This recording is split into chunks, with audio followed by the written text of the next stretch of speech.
નમસ્તે વિદ્યાર્થી મિત્રો, ધોરણ 10 વિષય સામાજિક વિજ્ઞાન પ્રકરણ 10 ભારત કૃષિ, જેમાં આજે આપણે ભાગ 9 જોઈશું. અને ભાગ 9માં આપણે ભારતીય અર્થકરણમાં કૃષિનું મહત્ત્વ અને એની સાથે સાથે ભારતની ખેતી પર વૈશ્વિકીકરણની અસરો એનો આપણે અભ્યાસ કરીશું. પણ એ પહેલાં આપણે ભાગ 8માં કે ભારતમાં કૃષિ ક્ષેત્રે આવેલા સંસ્થાનગત સુધારા અને હરિયાળી ક્રાંતિનો અભ્યાસ કર્યો તો તે ફરીથી એકવાર જોઈ લઈએ કે કૃષિ ક્ષેત્રે આવેલા સંસ્થાનગત સુધારા. તો ભારતમાં જમીન માલિકી, ખેત ધિરાણ અને ખેત પેદાશોના વેચાણ અંગે થયેલા જે સુધારાઓ છે એને સંસ્થાનગત સુધારા તરીકે ઓળખવામાં આવે છે. અને સરકારે આ સંસ્થાનગત સુધારા અંતર્ગત સરકારે જમીનદારી પ્રથા નાબૂદ કરી છે અને ખેડૂતોનું શોષણ થતું અટકાવ્યું છે. ખેડે તેની જમીન આ કાયદા દ્વારા જમીન માલિકોને એમનો સાચો હક આપવામાં આવ્યો છે. જમીનની ટોચ મર્યાદા દ્વારા જમીન માલિકીની અસમાનતા દૂર કરવામાં આવી છે. અને કિસાન ક્રેડિટ કાર્ડ દ્વારા અને રાષ્ટ્રીયકૃત બેન્કો તેમજ સહકારી બેન્કો દ્વારા ખેડૂતોને આર્થિક સહાય પણ આપવામાં આવે છે. એવી જ રીતે રાસાયણિક ખાતરો, જંતુનાશક દવાઓ અને સુધારેલા બિયારણો એટલે કે ઊંચી જાતના બિયારણો ખરીદવા માટે સરકાર સબસિડી અથવા તો આર્થિક સહાય પણ ખેડૂતોને આપે છે. પ્રધાનમંત્રી પાક વીમા યોજના દ્વારા ખેડૂતોને તેમના ખેતીના પાકોનું વીમાકીય રક્ષણ પૂરું પાડવામાં આવે છે. એવી જ રીતે દુષ્કાળના સમય અથવા વધુ વરસાદને કારણે જો પાક નિષ્ફળ જાય તો સરકાર દ્વારા ખેડૂતને આર્થિક મદદ કરવામાં આવે છે. માર્કેટ યાર્ડમાં ખેત પેદાશોના વેચાણ માટે કાયદાકીય જોગવાઈઓ દ્વારા એને ખુલ્લી હરાજીની પ્રક્રિયા વ્યાપક બનાવવામાં આવી છે. એટલે એની સાથે સાથે કે ખેડૂતો માટે એમણે ગોદામો, શીતગૃહો, પરિવહન, સંદેશા વ્યવહારની સુવિધા પણ ઉપલબ્ધ કરાવી છે. અને ખેડૂતોએ પોતે ઉત્પાદિત કરેલા જે ખેતીના પાકો છે એનો પોષણક્ષમ ભાવ મળી રહે એ માટે સરકાર એની ટેકાના ભાવે ખરીદી પણ કરે છે. ખેડૂતો પાસેથી ખેત પેદાશો સરકારે નક્કી કરેલ પોષણક્ષમ ટેકાના ભાવે ખરીદવા માટે કેટલીક સંસ્થાઓ કાર્યરત છે, જેમાં ભારતીય રાષ્ટ્રીય કૃષિ વિપણન સંઘ, ગુજરાત તેલીબિયા ઉત્પાદક સંઘ અને રાષ્ટ્રીય ડેરી વિકાસ નિગમ વગેરે જેવી સંસ્થાઓ કાર્યરત છે. તો આમ કૃષિ ક્ષેત્રે આટલા સંસ્થાનગત સુધારા આવેલા છે. હવે હરિયાળી ક્રાંતિ કે આપણા દેશમાં ઈસવીસન 1960ના દશકામાં કૃષિ ક્ષેત્રે હરિયાળી ક્રાંતિ સર્જાઈ છે. કે ઈસવીસન 1951થી નવી રીતિ અમલમાં આવી અને લીધે ભારત ખેતી પ્રધાન દેશ હોવાથી હરિયાળી ક્રાંતિ ઉપર વિશેષ ભાર મૂકવામાં આવ્યો, જેને લીધે ઈસવીસન 1951થી ઈસવીસન 1960નો જે દશકો છે આ દશકામાં ખેતી ક્ષેત્રે હરિયાળી ક્રાંતિ સર્જાઈ. અને એ પહેલાંનો એક સમયગાળો એવો હતો કે કૃષિ પ્રધાન દેશ હોવા છતાં પણ આપણા દેશમાં અનાજની તીવ્ર અછત જોવા મળતી હતી અને કૃષિ પ્રધાન દેશે આ અનાજની આયાત કરવી પડતી હતી. એટલે કે અનાજ માટે આપણો દેશ એ પરાવલંબી હતો.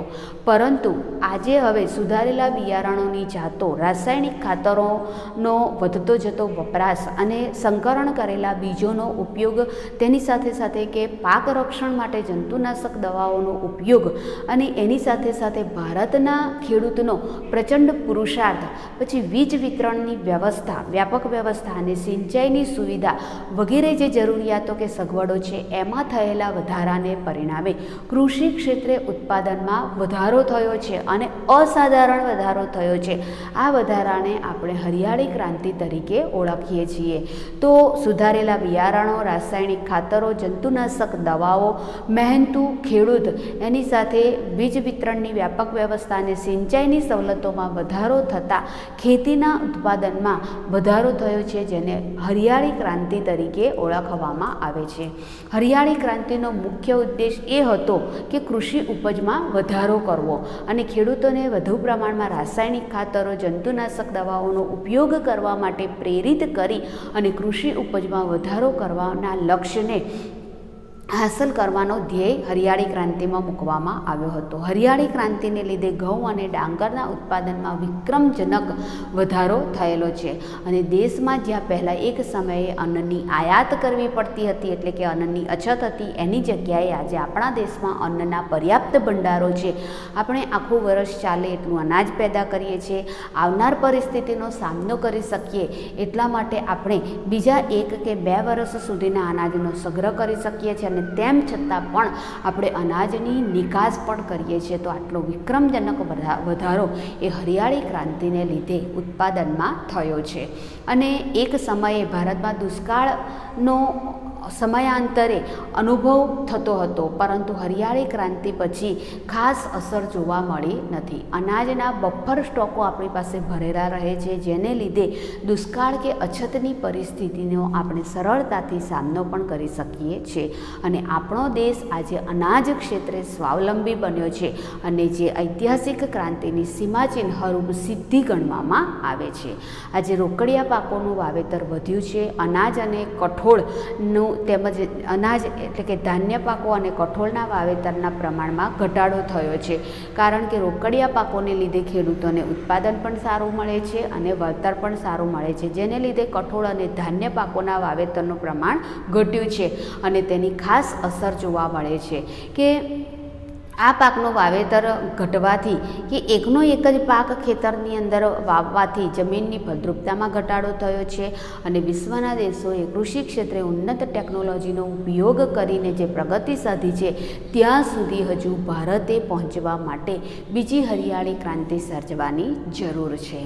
હવે આપણે આગળ વધીશું કે ભારતીય અર્થકરણમાં કૃષિનું યોગદાન, કે ખેતી એ ભારતનો મુખ્ય વ્યવસાય છે અને આઝાદી સમયે કૃષિ ક્ષેત્રે ભારત હતું તે હવે થોડુંક ઓછું થયું છે કે પહેલાંના સમયમાં ઉદ્યોગ ધંધાઓની સ્થાપના થઈ નહોતી. 1951થી જ્યારે 1950માં ભારત પ્રજાસત્તાક રાષ્ટ્ર બન્યું અને 1951થી નવી રીતિનીતિઓનો અમલ શરૂ થયો, ત્યાંથી હરિયાળી ક્રાંતિની સાથે સાથે ઉદ્યોગો ક્ષેત્રે પણ ભારતે ઝંપલાવ્યું હતું. એટલે કે ધીમે ધીમે ઔદ્યોગિક ક્રાંતિની શરૂઆત પણ થઈ હતી. એટલે કૃષિ ક્ષેત્રે કે ભારત આઝાદી સમયે હતું તે હવે રહ્યું નથી. હવે થોડુંક ઓછું પ્રમાણ કૃષિ ક્ષેત્રે જોવા મળે છે. તેમ છતાં હજુ પણ આપણા અર્થતંત્રમાં કૃષિનું એટલું જ મહત્ત્વનું યોગદાન રહેલું છે. હવે તે દેશના લગભગ અડધો લોકોને રોજગારી પૂરી પાડે છે અને દેશના અડધો લોકોને તે ખોરાક પૂરો પાડે છે. કૃષિ દેશના 60% લોકોને રોજગારી પૂરી પાડે છે. રાષ્ટ્રીય આવકમાં કૃષિનો હિસ્સો 22% જેટલો છે અને દેશના કુલ ઘરેલું પેદાશમાં એનો હિસ્સો 70% જેટલો રહેલો છે. કૃષિ પેદાશોની નિકાસથી વિદેશી હુંડિયામણની પ્રાપ્તિ થાય છે અને દેશના ઉદ્યોગો માટે કાચો માલ પણ મળે છે. પશુપાલનનો પૂરક વ્યવસાય કરીને આવક પણ મેળવી શકાય છે અને કૃષિ ઉત્પાદનમાં ભારત એ વિશ્વમાં બીજા ક્રમે છે. કૃષિ ઉત્પાદનમાં વિશ્વમાં ચીન પ્રથમ નંબરે છે અને ભારત દ્વિતીય સ્થાને છે.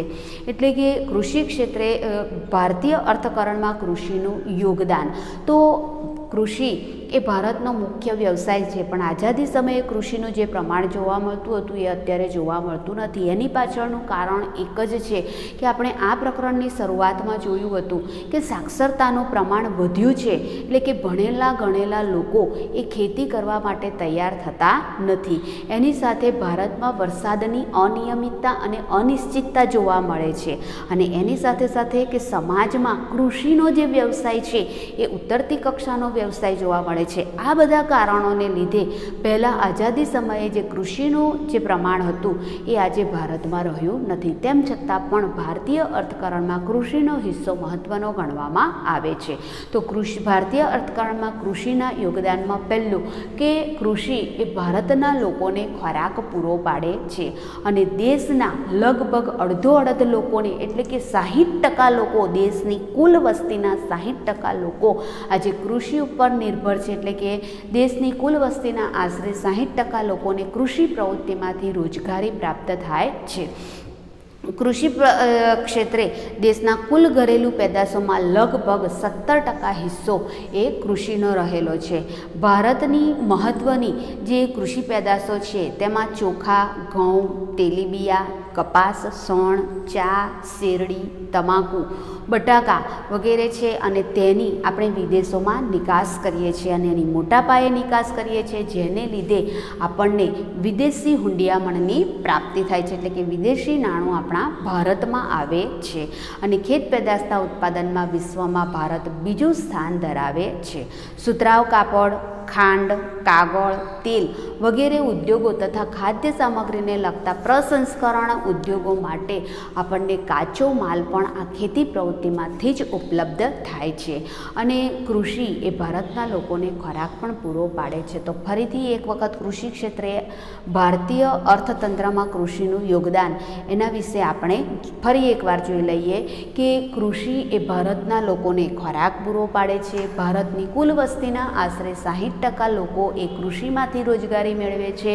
રાષ્ટ્રીય આવકમાં કૃષિનો હિસ્સો 22% જેટલો રહેલો છે અને દેશની કુલ ઘરેલું પેદાશોમાં કૃષિનો હિસ્સો 17% જેટલો રહેલો છે. એટલે ઘરમાં જે આપણે ખેત પેદાશોનો જે ઉપયોગ કરીએ છીએ, જેમ કે ઘઉં છે, જે આપણે ખોરાક માટે જે જુદી જુદી જાતના અનાજ, કઠોળ, શાકભાજી, ફળોનો ઉપયોગ કરીએ છીએ, તેમાં કૃષિનો હિસ્સો લગભગ 17% જેટલો રહેલો છે અને આપણે આપણા દેશમાં ઉત્પાદિત થતી વિવિધ કૃષિ પેદાશોની નિકાસ કરીએ છીએ અને આ વિવિધ કૃષિ પેદાશોની નિકાસથી આપણને વિદેશી હુંડિયામણની પ્રાપ્તિ થાય છે અને એવી જ રીતે દેશનો સુતરાઉ કાપડ ઉદ્યોગ છે, તેલ ઉદ્યોગ છે, ખાંડ ઉદ્યોગ છે વગેરે જેવા ઉદ્યોગોને કૃષિ પ્રવૃત્તિ દ્વારા કાચો માલ પણ પ્રાપ્ત થાય છે અને કૃષિ પ્રવૃત્તિની સાથે સાથે પૂરક વ્યવસાય તરીકે પશુપાલનનો વ્યવસાય કરીને ખેડૂતો અન્ય આવક પણ મેળવી શકે છે અને કૃષિના ઉત્પાદનમાં ભારત એ વિશ્વમાં બીજા ક્રમે છે.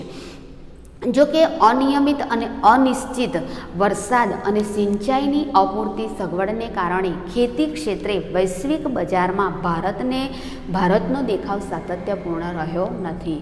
આપણે જાણીએ છીએ વિદ્યાર્થી મિત્રો કે ગ્લોબલ વોર્મિંગની અસરને લીધે ભારતમાં વરસાદનું પ્રમાણ અનિયમિત અને અનિશ્ચિત થઈ ગયું છે. જે વિસ્તારોમાં વરસાદ પડતો હતો ત્યાં અત્યારે વરસાદ ઓછો પડે છે અને જ્યાં નહોતો પડતો ત્યાં જળબંબાકારની સ્થિતિ થઈ જાય છે. એ આપણે છેલ્લા કેટલાક વર્ષોથી એ પરિસ્થિતિ આપણે જોઈ રહ્યા છે અને નથી પડતો તો બિલકુલ નથી પડતો અને પડે છે તો પૂરની સ્થિતિનું સર્જન થાય છે. તો આ ગ્લોબલ વોર્મિંગની અસર છે, જેને લીધે ખેડૂતોની ફળદ્રુપ જમીનનું ધોવાણ પણ થઈ જતું હોય છે. એટલે કે ભારતનો વરસાદ અનિયમિત અને અનિશ્ચિત, તેમાં જંગલોનો વધુ પડતો થઈ રહેલો નાશ એ જવાબદાર છે અને એની સાથે સાથે કે સિંચાઈની અપૂરતી સગવડ છે, જેને લીધે કે ભારત એ વિશ્વમાં કૃષિ ક્ષેત્રે જે અન્ય દેશોની સામે જે દેખાવ કરવાનો હોય છે એ દેખાવ ભારતનો સાતત્યપૂર્ણ જોવા મળ્યો નથી. હવે અનાજ સંરક્ષણ, કે આજે કોઈ પણ દેશ માટે અન્ન સુરક્ષા જરૂરી છે. અનાજની વધતી જતી માંગ અને અનાજની મોટા પાયે આયાત કરવી પડતી હોય તો તે દેશ માટે તેની જે રાજકીય સ્વતંત્રતા છે તે જોખમમાં મુકાઈ શકે તેમ હોય છે. અને હરિયાળી ક્રાંતિને લીધે આપણે અનાજ ઉત્પાદનમાં સ્વાવલંબી બન્યા છે.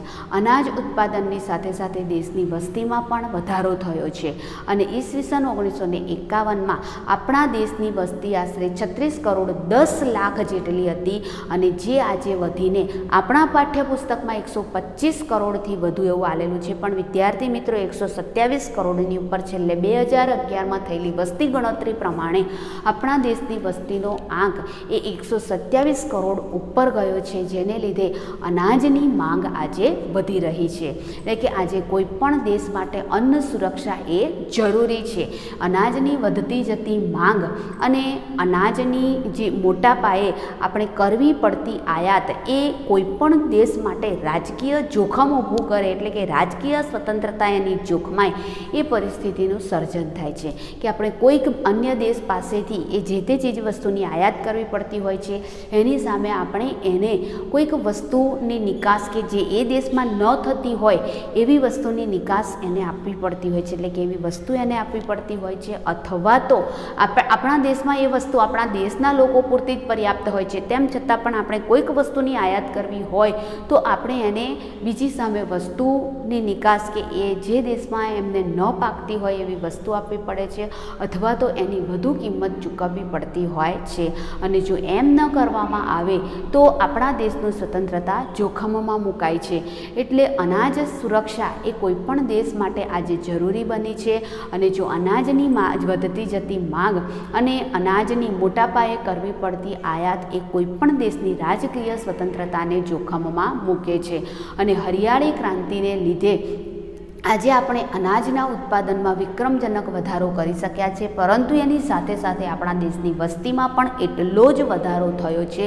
ઈસવીસન 1951માં જ્યારે આપણો દેશ આઝાદ થયો અને પ્રજાસત્તાક રાષ્ટ્ર બન્યો એટલે 1951માં આપણા દેશની વસ્તી આશરે 36 કરોડ 10 લાખ હતી, જેની જગ્યાએ આજે આપણા દેશની વસ્તી વધીને 127 કરોડ ઉપર જતી રહી છે. એ છતાં પણ આપણા દેશમાં છેલ્લા 5 વર્ષમાં અનાજનું ખૂબ જ મોટા પાયે ઉત્પાદન થયું છે. ઈસવીસન 1950-51માં ભારતમાં 51 કરોડ ટન અનાજનું ઉત્પાદન થતું હતું અને ઈસવીસન 2013-14માં આપણા દેશમાં અનાજનું ઉત્પાદન 265.04 કરોડ ટન અનાજનું ઉત્પાદન થયું છે અને જે હરિયાળી ક્રાંતિને લીધે શક્ય બન્યું છે.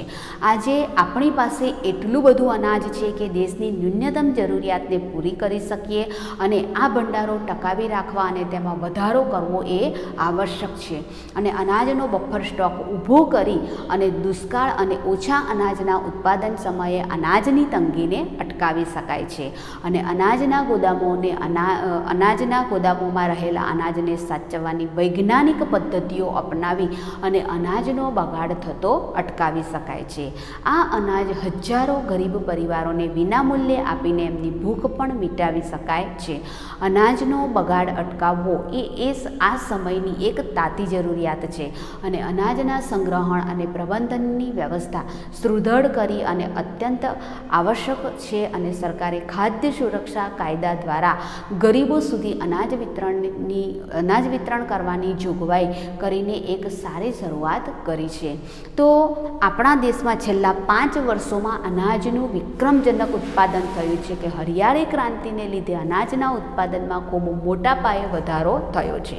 ઈસવીસન 1950-51માં ભારતમાં અનાજનું ઉત્પાદન 51 કરોડ ટન જેટલું હતું, પરંતુ ઈસવીસન 2013-14માં કે જે આપણે પ્રગતિ સાધી રહ્યા છીએ એમાં હરિયાળી ક્રાંતિ, રાસાયણિક ખાતરો, જંતુનાશક દવાઓનો ઉપયોગ અને અદ્યતન કૃષિ ટેકનોલોજીઓનો ઉપયોગ કરી અને 2013-14માં આપણે આ અનાજના ઉત્પાદનમાં વધારો કર્યો છે અને 2013-14માં વિક્રમજનક વધારો થયેલો ગણાય છે, એટલે કે 265.04 કરોડ ટન અનાજનું ઉત્પાદન થયું હતું અને આજે આપણી પાસે એટલું અનાજ છે કે દેશમાં નાનામાં નાની એટલે કે ન્યૂનતમ જરૂરિયાતને પણ પહોંચી વળાય છે અને આ ભંડારો આપણી પાસે ટકાવી રાખી અને તેમાં વધારો કરવો એ ખૂબ જ જરૂરી છે. અનાજનો બફર સ્ટોક ઊભો કરી અને દુષ્કાળની સ્થિતિમાં અથવા તો જે વર્ષે ઓછા અનાજનું ઉત્પાદન થાય એ વર્ષે અનાજની માંગને પહોંચી વળીએ એવી આપણી તૈયારી હોવી જોઈએ અને અનાજના ગોદામોમાં રહેલા અનાજને સાચવવા માટે વૈજ્ઞાનિક પદ્ધતિઓ અપનાવવી જોઈએ કે ઘરની અંદર વિદ્યાર્થી મિત્રો આપણે 12 મહિનાને એટલે કે 1 વર્ષનું અનાજ ભરીએ છીએ, ઘઉં છે, ચોખા છે, દાળ છે, તો આપણે શું કરીએ છીએ? તમે ઘરમાં જોતા હશો કે તમારી મમ્મી ઘઉં સાફ કરી અને એને દિવેલથી મોઈને ભરે છે, એવી જ રીતે ચોખા પણ સાફ કરીને દિવેલથી મોઈને ભરે છે. ટૂંકમાં આપણે 1 વર્ષ સુધી જે અનાજ સાચવવાનું છે એને કોઈકને કોઈક રીતે એના પછી એની અંદર જે ગોળીઓ અનાજ ન સળે, જીવડા ન પડે એ માટે જે ગોળીઓ આવે છે એ પણ મૂકતા હોય છે. તો આવી વૈજ્ઞાનિક પદ્ધતિઓનો અપનાવવી જોઈએ કે આપણે તો ખૂબ મોટા અનાજના જથ્થાનો સંગ્રહ કરવાનો છે, તો એના માટે કે વૈજ્ઞાનિક પદ્ધતિઓ અપનાવી અને અનાજનો બગાડ થતો અટકાવવો જોઈએ. અનાજના ગોદામોમાં રહેલા અનાજને સાચવવા વૈજ્ઞાનિક પદ્ધતિ અપનાવી અને અનાજનો બગાડ થતો અટકાવી શકાય છે અને આ જ અનાજ છે એ હજારો ગરીબ પરિવારોને વિનામૂલ્યે આપી અને એમની ભૂખને પણ મિટાવી શકાય છે.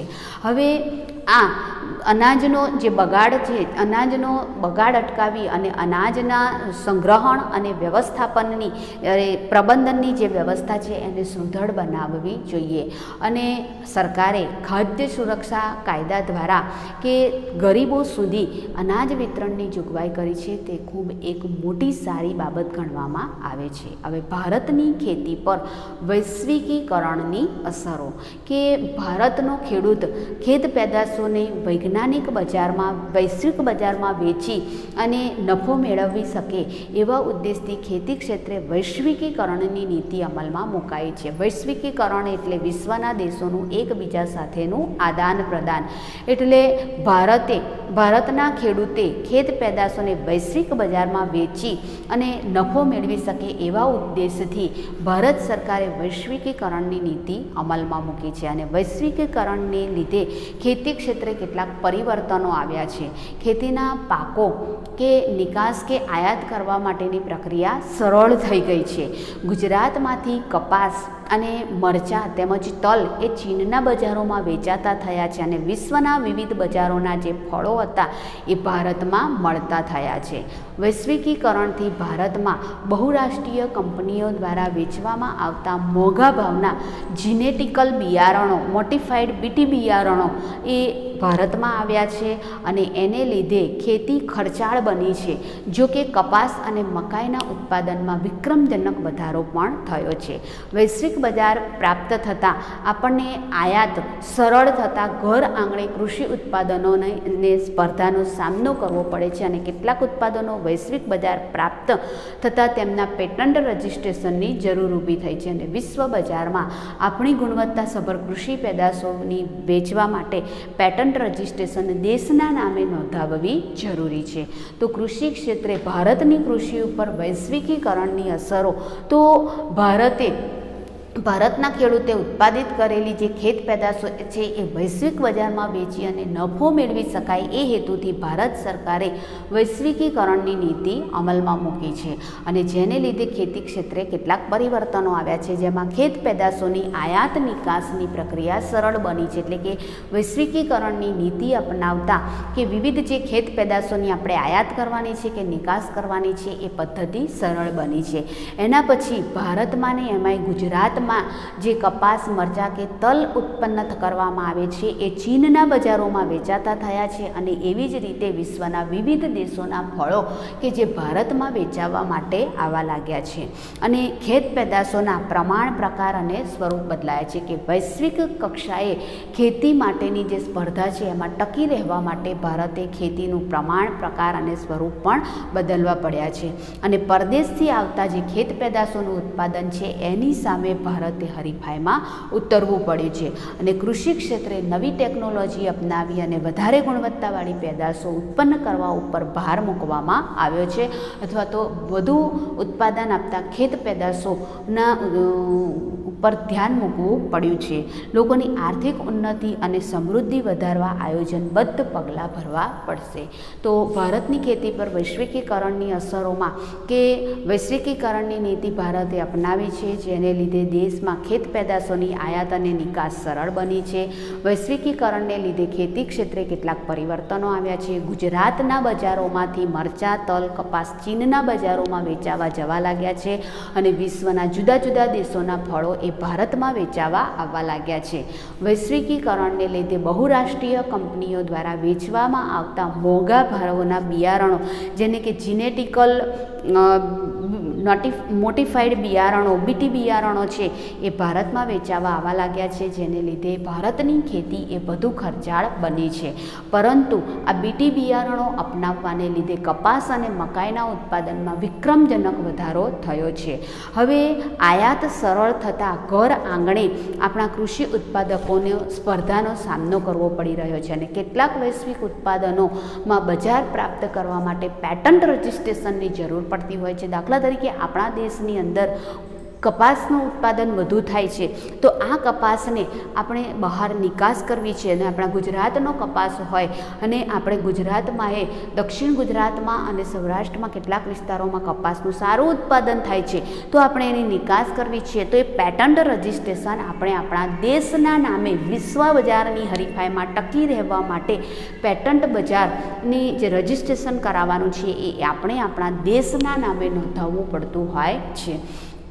આમ ભારત એ કૃષિ ક્ષેત્રે વૈશ્વિક બજારોમાં થતી સ્પર્ધાનો સામનો કરવા માટે નવી ટેકનોલોજી અપનાવી અને તેની ગુણવત્તા ઉપર ધ્યાન આપવું જરૂરી છે અને કૃષિ ક્ષેત્રે જોડાયેલા લોકોની આર્થિક ઉન્નતિ અને એમની સમૃદ્ધિ વધારવા માટે આયોજનબદ્ધ પગલાં ભરવા જોઈએ અને વધતી જતી વસ્તી અને ભવિષ્યમાં વધનાર કૃષિ પેદાશોની માંગ સાથે આર્થિક પ્રગતિની વિકાસની કૂચમાં આપણે જાળવી રાખવા માટે બીજી હરિયાળી ક્રાંતિ માટે નક્કર ગોઠવણી કરવી જોઈએ કે હરિયાળી ક્રાંતિ સર્જી આપણે ખેત ઉત્પાદનમાં વધારો તો કર્યો છે, પણ એની સાથે સાથે કે દેશના લોકોની ઉન્નતિ અને આર્થિક સમૃદ્ધિ વધારવા માટે આપણે આયોજનબદ્ધ પગલાં લેવા પડશે, કારણ કે આપણી દેશની વસ્તી વધતી ને વધતી જાય છે. એની સામે જે આ ખેત પેદાશો છે અને એમાંય ખાસ કરીને અનાજ છે એની માંગ વધતી જશે અને આ માંગને પહોંચી વળવા માટે ભારતે બીજી હરિયાળી ક્રાંતિ સર્જવા માટે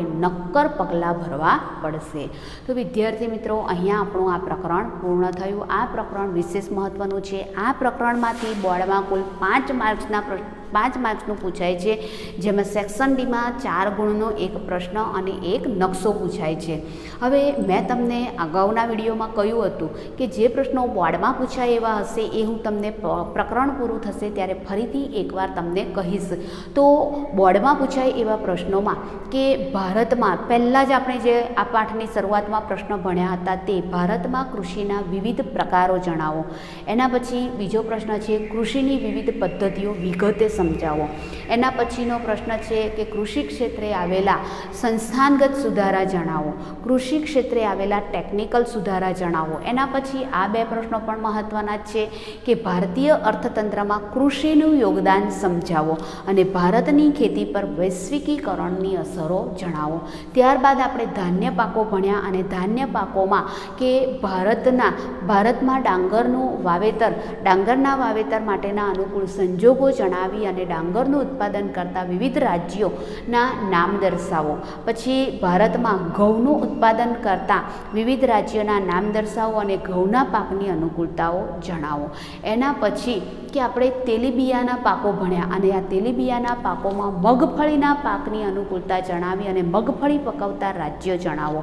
અને આપણે જે રોકડિયા પાકો ભણ્યા એમાં કપાસના પાકને અનુકૂળ સંજોગો જણાવી કપાસનું ઉત્પાદન કરતા વિવિધ દેશોના નામ, વિવિધ રાજ્યના નામો જણાવો. આવા કેટલાક વિશેષ પ્રશ્નો છે કે આ પ્રકરણમાંથી લગભગ 9 થી 10 પ્રશ્નો એવા છે કે જે બોર્ડમાં પૂછાઈ શકે એવા છે. અને એ પ્રશ્નો વિદ્યાર્થી મિત્રો તમે તૈયાર કરજો અને નકશામાં પણ જે જગ્યાએ જે પૂછાય એવું છે ત્યાં મેં તમને રાજ્ય યાદ રાખવાનું શીખવાડી દીધું છે. તેમ છતાં પણ જ્યારે આપણે રૂબરૂ મળીશું ત્યારે હું તમને ફરીથી નકશો કેવી રીતે પૂરવો એ તમને ચોક્કસથી શીખવાડીશ અને સ્વાધ્યાય ફરીથી ધ્યાનથી એકવાર વાંચન કરી લેજો, કારણ કે તમે જે આ પ્રશ્નોના જવાબ છે તો તમે તમારી નોટબુકમાં લખો જ છો વર્કશીટમાંથી, તો સ્વાધ્યાયના પ્રશ્નો ફરીથી એકવાર ધ્યાનથી વાંચી લેશો. Thank you.